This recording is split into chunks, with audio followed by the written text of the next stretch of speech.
Conversión por Clifford D. Shimak.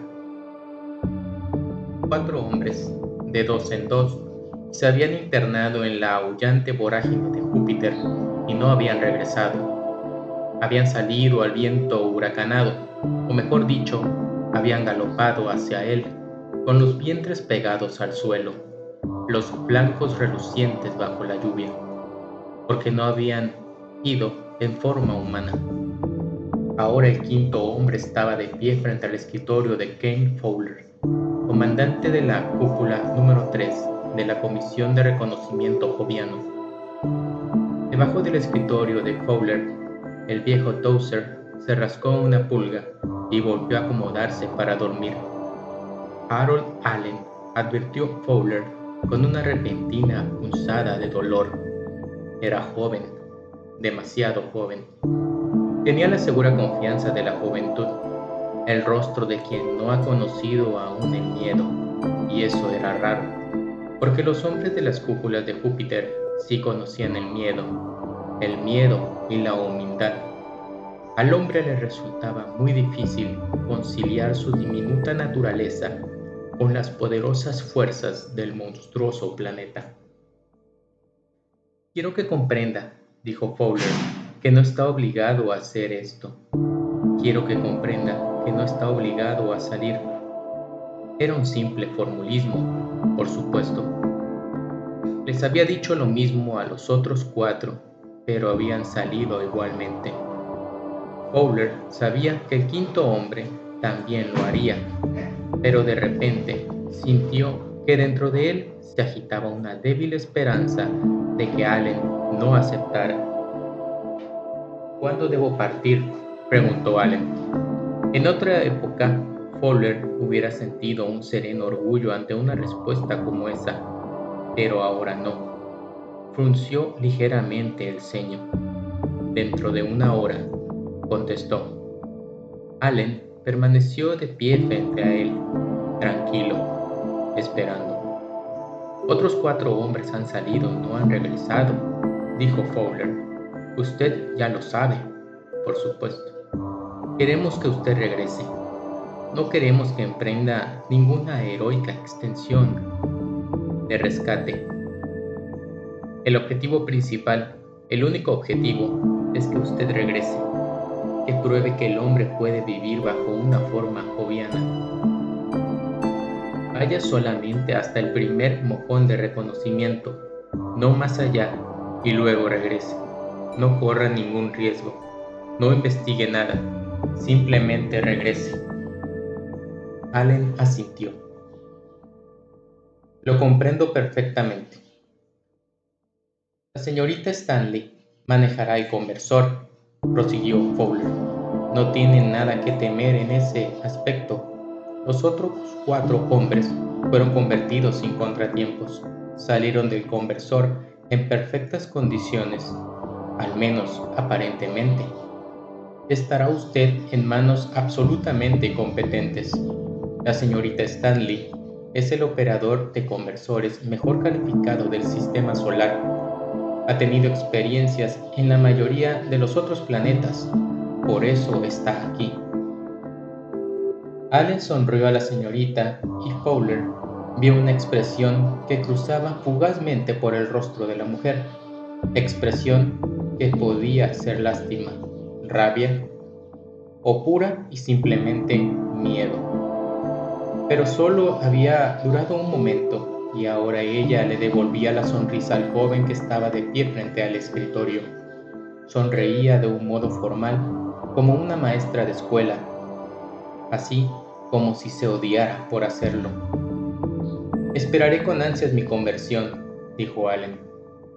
Y el modo como lo hizo que todo pareciera una broma, una enorme e irónica broma. Pero no lo era. Era un asunto serio, mortalmente serio. Fowler sabía que de estas pruebas dependía el destino del hombre en Júpiter. Si las pruebas tenían éxito, el hombre tendría acceso a los recursos del gigantesco planeta. El hombre se apoderaría entonces de Júpiter, como se había apoderado ya de los planetas más pequeños. Pero si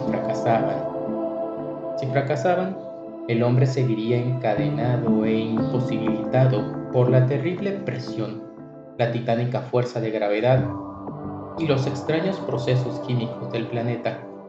Seguiría confinado a las cúpulas, incapaz de poner los pies en el exterior, incapaz de verlo con el ojo desnudo, obligado a confiar en los torpes tractores y en los televisores, obligado a trabajar con torpes maquinarias y herramientas o con torpes robots tan torpes como ellos. Porque el hombre, desprotegido y en su forma original, hubiera sido aplastado instantáneamente por la terrorífica presión atmosférica de Júpiter de 1200 kilogramos por centímetros cuadrados, presión que hacía que la del fondo del mar pareciera, por comparación, el interior de una campana de vacío. Ni siquiera la más resistente aleación metálica que el hombre podía elaborar tenía posibilidades de sobrevivir bajo semejantes presiones y las lluvias alcalinas que arrasaban permanentemente la superficie del planeta. El metal se hacía quebradizo y escamoso, desmoronándose como arcilla o desintegrándose en pequeños arroyuelos o fangosos charcos de sales amoníacales. Solo incrementando la fuerza y resistencia de ese metal, aumentando su tensión molecular, podía lograrse que soportara el peso de las miles de millas cúbicas de turbulentos y asfixiantes gases que componían la atmósfera. Y una vez logrado esto, había que revestir todo con una capa de cuarzo puro para impermeabilizarlo de las lluvias, el amoníaco líquido que caía como una amarga lluvia. Fowler se detuvo a escuchar los motores del subsuelo de la cúpula, motores que funcionaban sin pausa, sumiéndola en un zumbido incesante. Tenían que funcionar y seguir funcionando, pues si se detenían, la energía que fluía hacia las paredes metálicas de la cúpula se interrumpiría, la tensión molecular disminuiría y ese sería el final de todo. Towser se erigió debajo del escritorio de Fowler y comenzó a rascarse otra pulga, mientras que una de las patas golpeaba rítmicamente contra el suelo. ¿Algo más?, preguntó Allen. Fowler sacudió negativamente la cabeza. Tal vez haya algo que usted desee hacer, dijo. Tal vez. Había estado a punto de decir, ¿usted quiere escribir una carta? Pero se había contenido a tiempo. Allen miró el reloj. Estaré ahí a tiempo, dijo, y giró rápidamente en dirección a la puerta.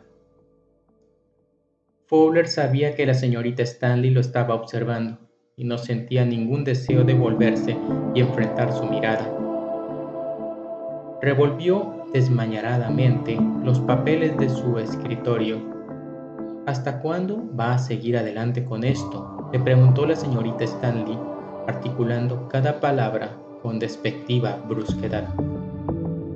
Entonces, él se volvió en su silla y se enfrentó a ella. Los labios de la mujer estaban apretados hasta formar una delgada línea recta. Su cabello estaba recogido, más tirante que nunca, dando a su rostro una extraña y casi alarmante apariencia de mascarilla mortuoria. Fowler trató que su voz sonara fría y controlada. «Tanto tiempo como sea necesario», dijo, «mientras haya alguna esperanza». «Seguirá sentenciándolos a muerte», dijo ella. «Seguirá enviándolos allá afuera, a enfrentarse con Júpiter. Va a seguir acá sentado, seguro y cómodo, mientras los manda a morir allá afuera. No hay lugar para sentimentalismos, señorita Stanley», dijo Fowler. tratando de ocultar el tono furioso de su voz. Usted sabe tan bien como yo por qué hacemos esto. Usted sabe que el hombre, en su forma original, no puede enfrentarse a Júpiter. La única posibilidad es convertir al hombre en la clase de ser que sí puede hacerlo. Ya lo hemos hecho en otros planetas. Sí, unos pocos hombres mueren, pero tenemos éxito. El precio es pequeño. En todas las épocas los hombres han desperdiciado su vida en cosas estúpidas, por razones estúpidas. ¿Por qué deberíamos vacilar entonces ante una pequeña muerte en algo tan grandioso como esto? La señorita Stanley estaba sentada tensa y erguida, con las manos plegadas sobre la falda, y la luz le caía sobre su pelo cano, mientras Fowler la contemplaba tratando de imaginar lo que estaría sintiendo, lo que estaría pensando. No era exactamente que le temiera, pero no se sentía cómodo cuando ella estaba cerca.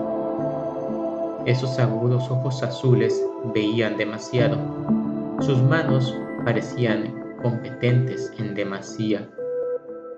Debería haber sido la tía de alguien sentada en su mecedora con las agujas de tejer, pero no lo era. Era la mejor operadora de conversores del sistema solar y no le agradaba el modo en que él estaba haciendo las cosas. Algo anda mal, señor Fowler, declaró.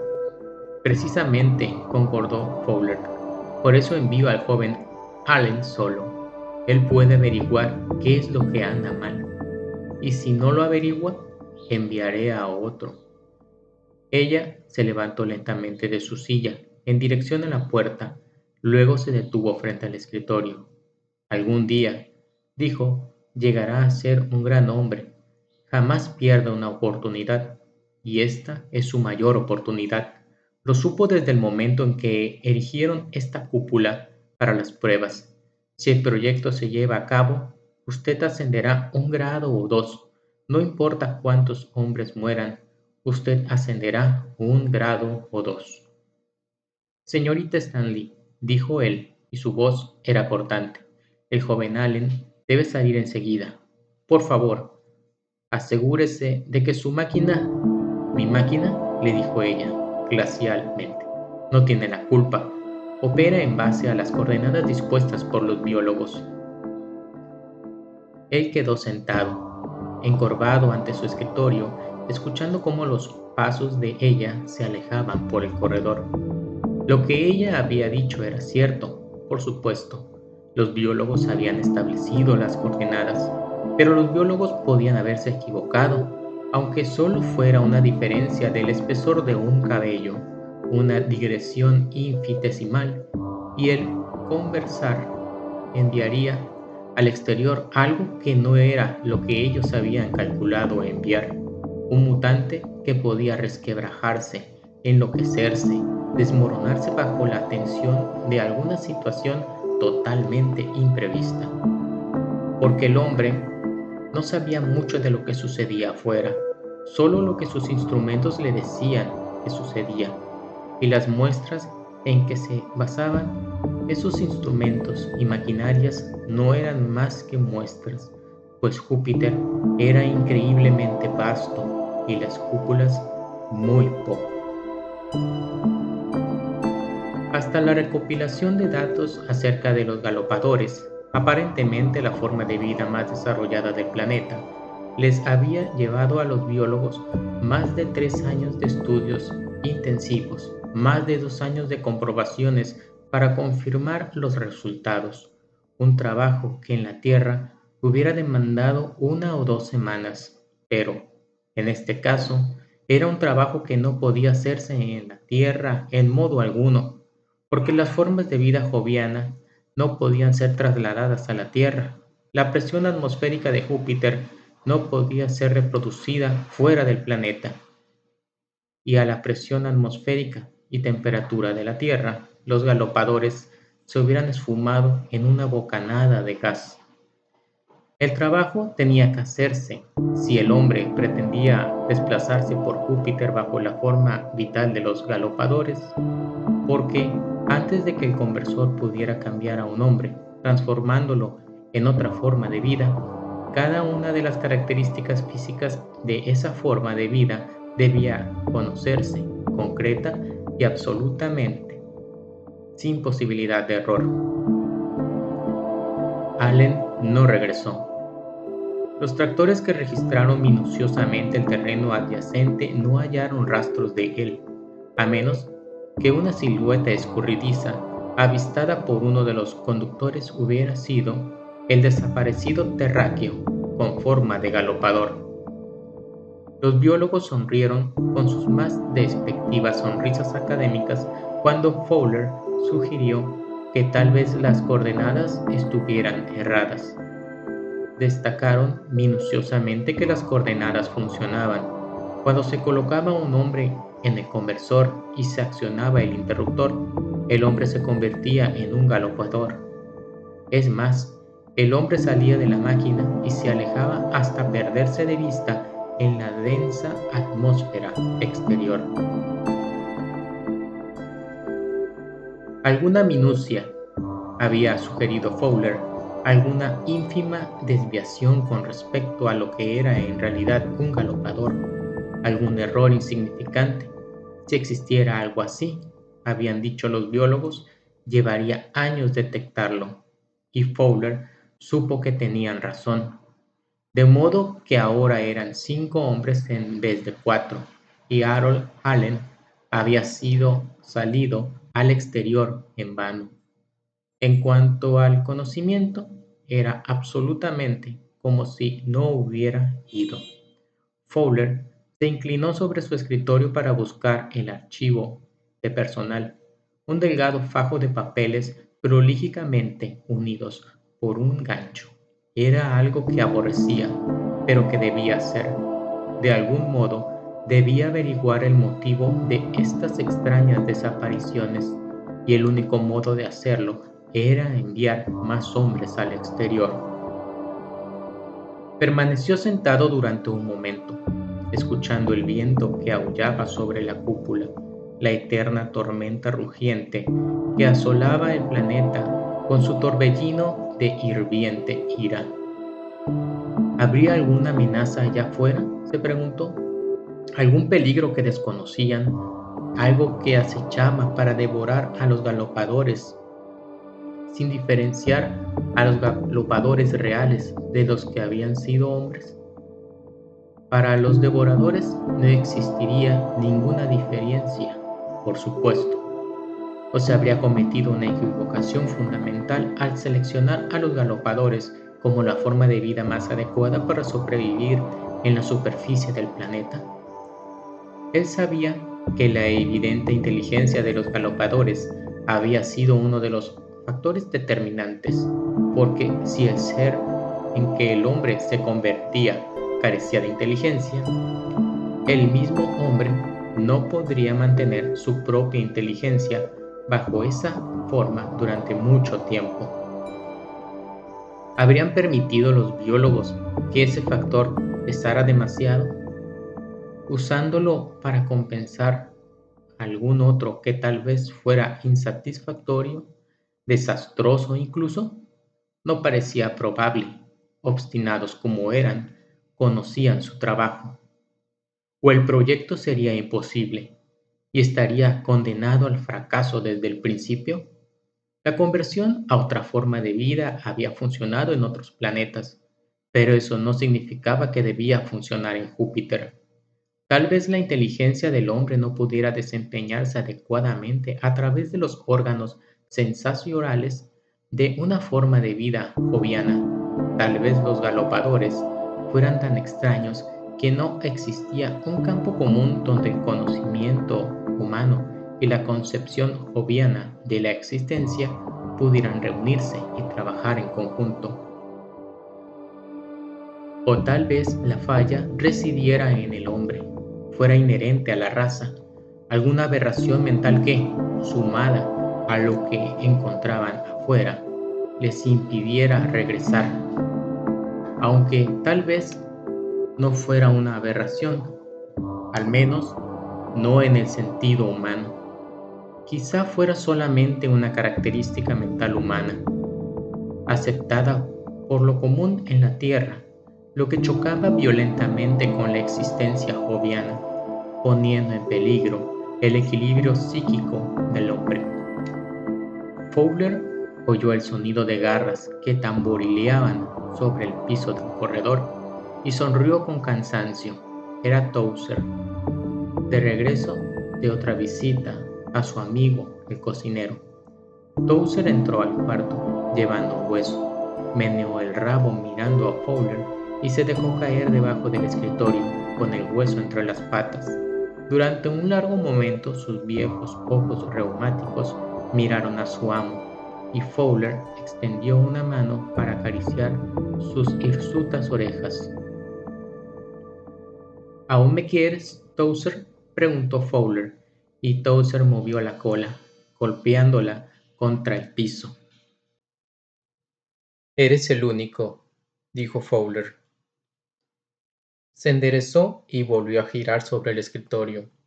Su mano se extendió para recoger otra vez el fichero de personal. Bennett tenía una chica esperándolo en la Tierra. Andrews planeaba volver al tecnológico de Marte tan pronto como ganara lo suficiente para mantenerse allí durante un año. Olson estaba muy próximo a jubilarse. Todo el tiempo les contaba a los muchachos cómo iba a establecerse a cultivar rosas. Con cuidado, Fowler dejó el fichero sobre el escritorio. Sentenciar a sus hombres a muerte. La señorita Stanley lo había dicho, mientras sus labios apenas se movían en su rostro apergaminado.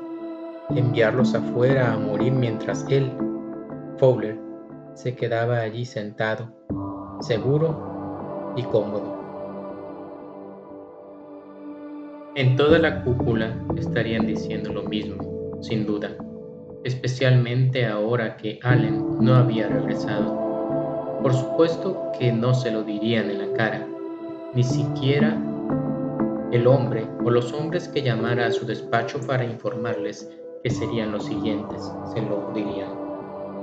Pero él podría verlo en sus ojos. Otra vez recogió el archivo. Bennett, Andrews, Olson. Había otros, pero no tenía sentido continuar.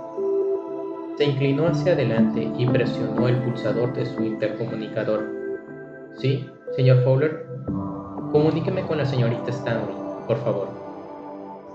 Esperó que la señorita Stanley lo atendiera, oyendo a Towser roer desganadamente su hueso. Los dientes de Towser estaban gastados. Aquí la señorita Stanley. Solo quería decirle, señorita Stanley, que se prepare para 2 más. ¿No tiene miedo?, le preguntó la señorita Stanley, de quedarse sin hombres. Si los manda de 1 a 1, le durarán más, le darán el doble de satisfacción. Uno de ellos, dijo Fowler, será un perro. ¿Un perro? Sí, Towser. Oyó que la voz de ella se hacía glacial, inundada de una repentina y fría ira. Su propio perro. Ha estado usted todos estos años. Ese es el asunto, dijo Fowler. Towser se sentiría muy desdichado si me fuera sin él. No era el Júpiter que había conocido en las pantallas de televisión. Había esperado que fuera diferente, pero no así. Había esperado un infierno de lluvias amoniacales y pestilentes gases y el ensordecedor y rugiente tumulto de la tormenta. Había esperado torbellinos de nubes y nieblas y el centellante rezongo de los monstruosos truenos, pero no había esperado que el denso aguacero se viera reducido a una suave llovizna neblinosa que ondulaba en sombras huidizas sobre el césped rojo y purpúreo. Ni siquiera había supuesto que los serpenteantes relámpagos serían destellos de puro éxtasis cruzando aquel cielo coloreado. Mientras esperaba a Towser, Fowler flexionó los músculos de su cuerpo, asombrado por la pareja y suave fuerza que había en ellos. No era un mal cuerpo, decidió, e hizo una mueca al recordar cómo se había complacido de los galopeadores al verlos en la pantalla de televisión,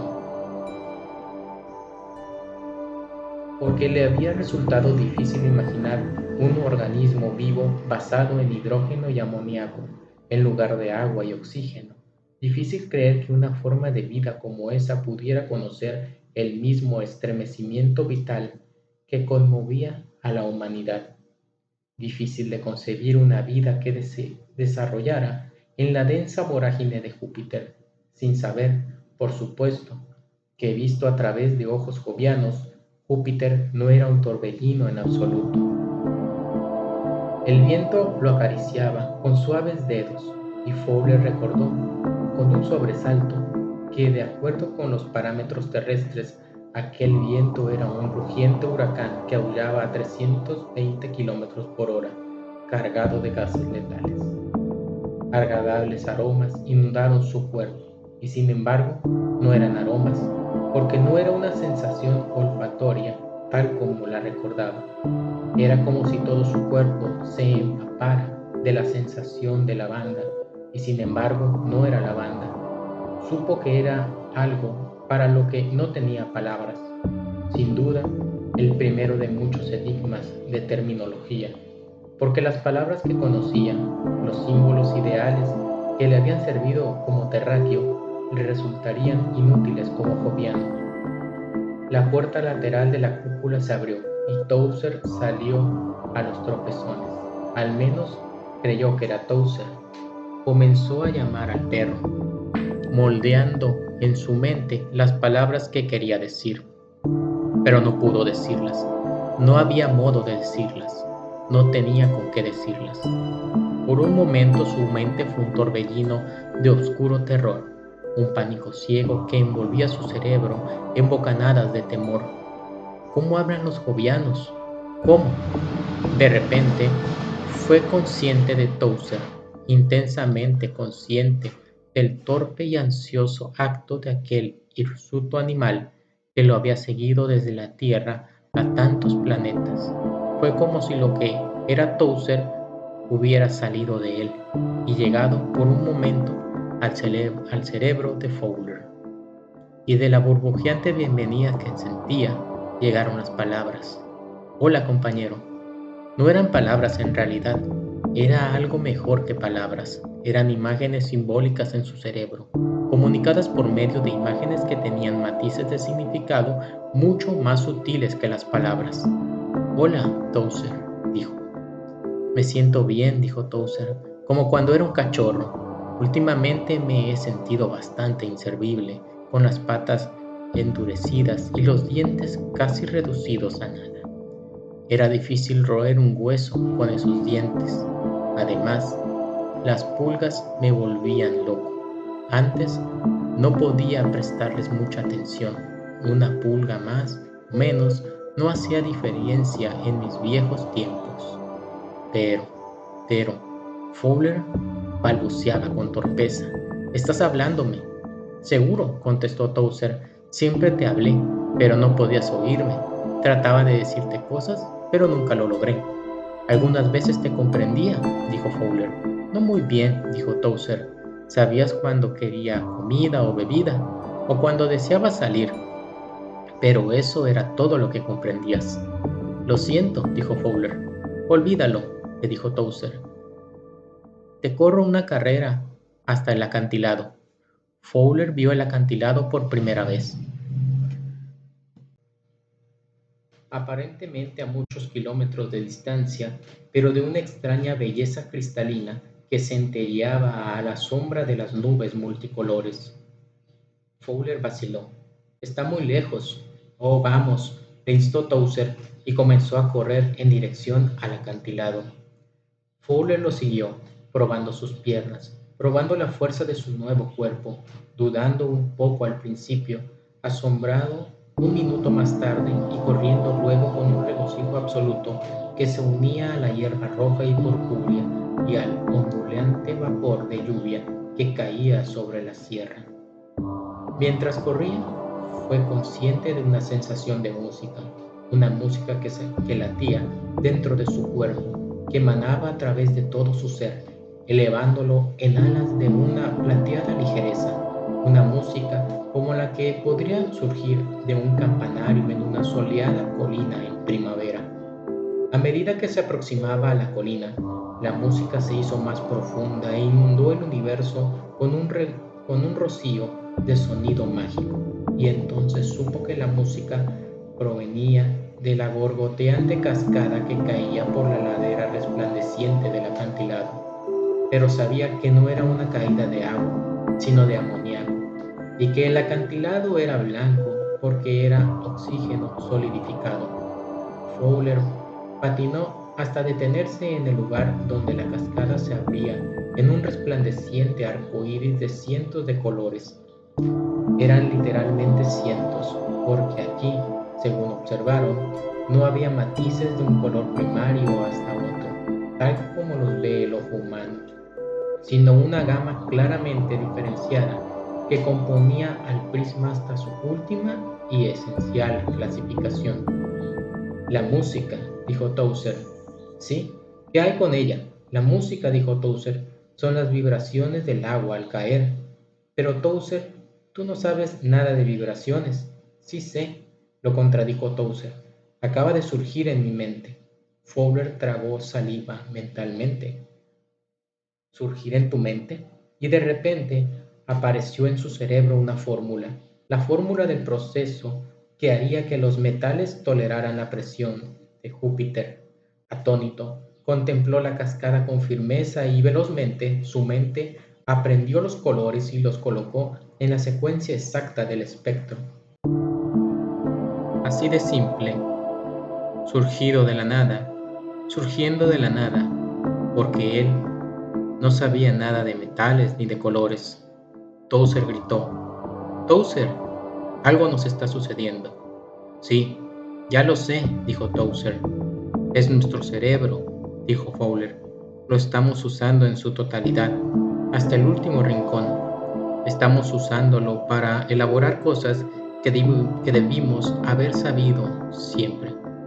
Tal vez los cerebros de los seres de la Tierra son lentos y abdominados por naturaleza. Tal vez seamos los débiles mentales del universo. Tal vez estarnos hechos de modo, tal vez que podríamos hacer las cosas de la manera más difícil». Y, con la nueva agudeza y claridad de pensamiento que parecía invadirle, Fowler supo que no sería solo una cuestión de colores en una cascada o de metales que resistirían la presión de Júpiter. Sentía otras cosas, cosas no muy claras, un vago susurro que sugería grandiosas posibilidades, misterios que trascendían la barrera del pensamiento humano, que trascendían incluso la imaginación humana, misterios, hechos, lógica construida por el razonamiento, algo que cualquier cerebro podría lograr si usara todo su potencial de raciocinio.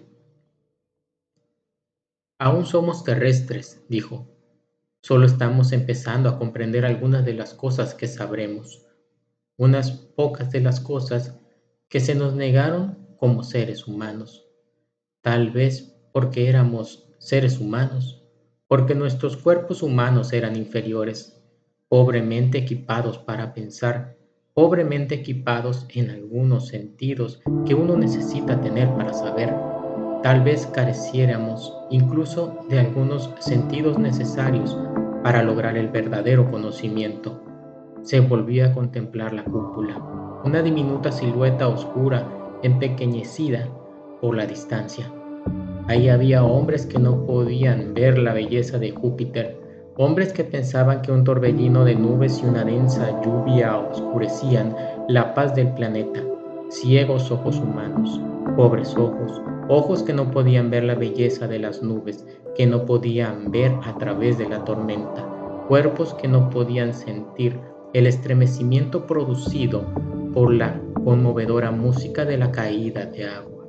Hombres que marchaban en soledad, en terrible soledad, hablando por medio de sus lenguas como un grupo de Boy Scouts que se comunica torpemente por medio de señales, incapaces de alcanzar y tocar mente de otro, como él podía alcanzar y llegar a la mente de Towser, impedidos para siempre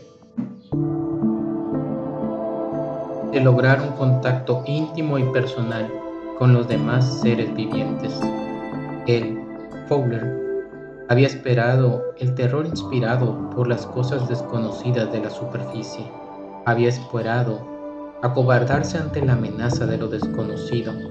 Se había acorazado contra la repulsión que le causaría una situación no terráquea, pero, en vez de eso, había hallado algo más valioso que todo lo conocido por el hombre: un cuerpo frágil, más seguro, un sentimiento de regocijo, un sentimiento más profundo de la vida, una mente más aguda que ni siquiera los soñadores de la tierra podían imaginar.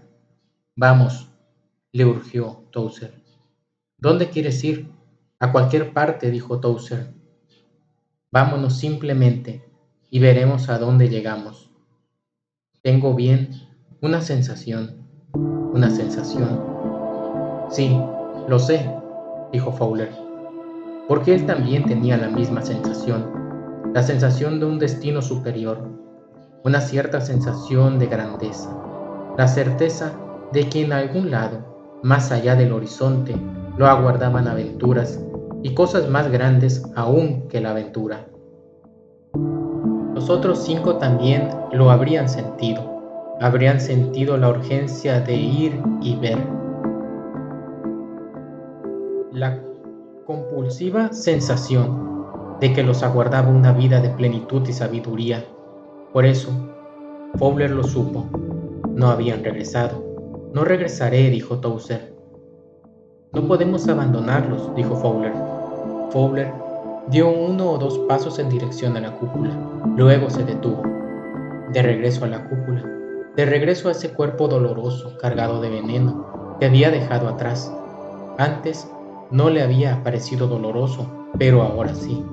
De regreso a su mente confusa, a su pensamiento turbio, de regreso a las bocas chasqueantes que articulaban señales que los otros entendían, de regreso a unos ojos que ahora le parecían peor que la ceguera, de regreso a la sordidez, a arrastrarse, a la ignorancia. Quizá algún día, dijo, murmurando para sí. Tenemos muchas cosas para ver y ver, dijo Towser. Tenemos mucho que aprender. Descubriremos cosas. Sí, descubrirían cosas, civilizaciones quizá, civilizaciones que harían que la del hombre pareciera minúscula en comparación. Descubrirían belleza y, lo que era más importante, podrían comprender esa belleza y una camaradería que nadie había conocido antes, que ningún hombre ni ningún perro había conocido antes. Y la vida, los apremios de la vida plena después de lo que parecía una existencia narcotizada. No puedo regresar, dijo Towser. Ni yo, dijo Fowler.